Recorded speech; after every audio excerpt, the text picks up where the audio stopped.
നിങ്ങളുടെ favourite shows ഇനി ഒരിക്കലും മിസ്സാവില്ല. ഇപ്പോൾ C5-ലൂടെ കാണും നിങ്ങളുടെ ഫേവറേറ്റ് ഷോസ് തികച്ചും സൗജന്യമായി.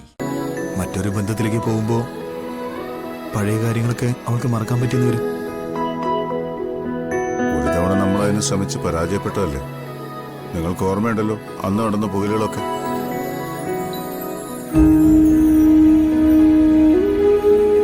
അവൾക്ക് തന്നെ തോന്നാതെ വേറൊരു വിവാഹം ഒരിക്കലും നടക്കില്ല.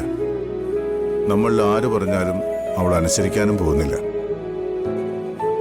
എനിക്ക് തോന്നുന്നത് എല്ലാം ഒത്തുവരുമ്പോ അവള് സമ്മതിക്കും തന്നെ. എത്രയെന്നും പറഞ്ഞ അതും പറഞ്ഞ് അവളെ പൂട്ടിയിടുന്നതൊക്കെ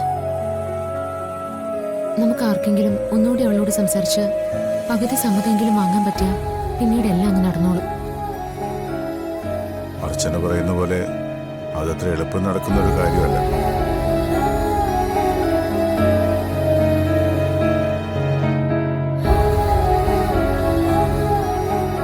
ഇത്രയും നാളും മറ്റൊരു വിവാഹത്തെ എതിർത്ത അവളെ നമ്മൾ എന്തു പറഞ്ഞാൽ സമ്മതിപ്പിക്കുന്നത്? അങ്ങനെ അവള് സമ്മതിച്ചു എന്ന് തന്നെ ഇരിക്കട്ടെ. ഇങ്ങനൊരു മാനസികാവസ്ഥയിൽ സ്നേഹ വിവാഹം കഴിക്കാൻ ആര് തയ്യാറാകും?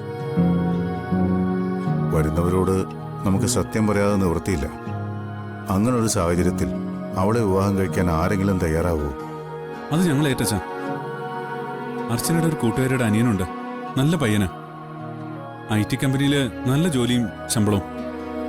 സ്വഭാവം ഞാൻ അന്വേഷിച്ചിടത്തോളം കുഴപ്പമൊന്നുമില്ല. എന്റെ കൂട്ടുകാരി നീതുവിന്റെ അനിയനാ. നീതുവിന്റെ അച്ഛനും അമ്മയും അധ്യാപകരാ. എനിക്ക് നേരിട്ടറിയാവുന്ന നല്ല കുടുംബം. ഞാൻ നീതുവിനോട് കാര്യങ്ങളൊക്കെ പറഞ്ഞു. അവർക്ക് എല്ലാവർക്കും സമ്മതം. ഇക്കാലത്ത് ഈ കാര്യങ്ങളൊക്കെ നോക്കുന്നത് മണ്ടത്തരമാണെന്ന് അവർ പറയുന്നത്. അവർക്ക് ഒരു ദിവസം വന്ന് സ്നേഹം ഒന്ന് നേരിട്ട് കണ്ടാൽ കൊള്ളാമെന്നുണ്ട്. അത് സംസാരിക്കാനാ ഞങ്ങളിപ്പോ അച്ഛനെ കാണാൻ വന്നത്. എല്ലാം അർച്ചന പറഞ്ഞിട്ടും അവർക്ക് ഓക്കെ ആണെങ്കിൽ വിട്ടുകളയണ്ട. നിങ്ങൾക്കൊക്കെ നല്ല അഭിപ്രായമാണെങ്കിൽ നമുക്ക് നോക്കാം. ഉടനെ അവരോട് ഇവിടേക്ക് വരാൻ പറയും. അതിനിടയ്ക്ക് സ്നേഹയോട് ഞാനൊന്ന് സംസാരിച്ച് നോക്കാം. അതിന്റെ ആവശ്യമില്ല.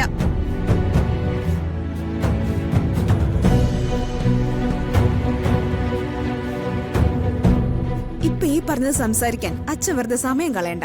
അതിനുള്ള മറുപടി ഞാൻ ഇപ്പൊ തന്നെ പറയാം. മറ്റൊരു വിവാഹം എനിക്ക് വേണ്ടി ആരും നോക്കണ്ട. എനിക്ക് വേണ്ടി അത്രയ്ക്ക് വലിയ ത്യാഗമൊന്നും നിങ്ങൾ ആരും ചെയ്യണ്ട. അത് നടക്കയില്ല. പിന്നെ ഉള്ള കാലം മുഴുവനും ഇവിടെ ഇങ്ങനെ നിൽക്കാനാണോ നിന്റെ തീരുമാനം? എന്റെ തീരുമാനം ഞാൻ മുന്നേ പറഞ്ഞതാ. അതിനെ കുറിച്ച് നിങ്ങൾ ഇനി ആലോചിക്കാവൂ. അതേ നടക്കൂ. ഞങ്ങളുടെ തീരുമാനം ഞങ്ങൾ പറഞ്ഞു കഴിഞ്ഞു. അത് നടക്കില്ല എന്ന് പറഞ്ഞാൽ നടക്കില്ല, അത്ര തന്നെ. എന്റെ കാര്യത്തെക്കുറിച്ച് എന്നെക്കാൾ ഉറപ്പ് സന്ദീപേട്ടന് വേണ്ട. താലി കെട്ടിയിട്ടില്ലെങ്കിലും കൂടെ കൊണ്ടുപോയിട്ടില്ലെങ്കിലും ഞാൻ ഇപ്പോഴിവിടെ ജീവിക്കുന്നതേ ധനുഷിന്റെ ഭാര്യയായിട്ട് തന്നെയാണ്. നിങ്ങളുടെയൊക്കെ അനുവാദം കിട്ടിയതിനു ശേഷം അവൻ എന്നെ കൊണ്ടുപോകുന്നുള്ള അവന്റെ ഒറ്റ നിർബന്ധത്തിന്റെ പുറത്താ ഞാൻ ഇപ്പോഴിവിടെ തുടരുന്നത്. ഞാനായിട്ട് ആരോടൊന്നും പറയണ്ടല്ലോ, എല്ലാവർക്കും അറിയാലോ കാര്യങ്ങള്. മറ്റൊരു ജീവിതത്തെക്കുറിച്ച് ആലോചിക്കാത്ത ഞാൻ പഴയതൊക്കെ മറക്കുമെന്നുള്ള മിഥ്യാധാരണ ആർക്കും ഇവിടെ വേണ്ട.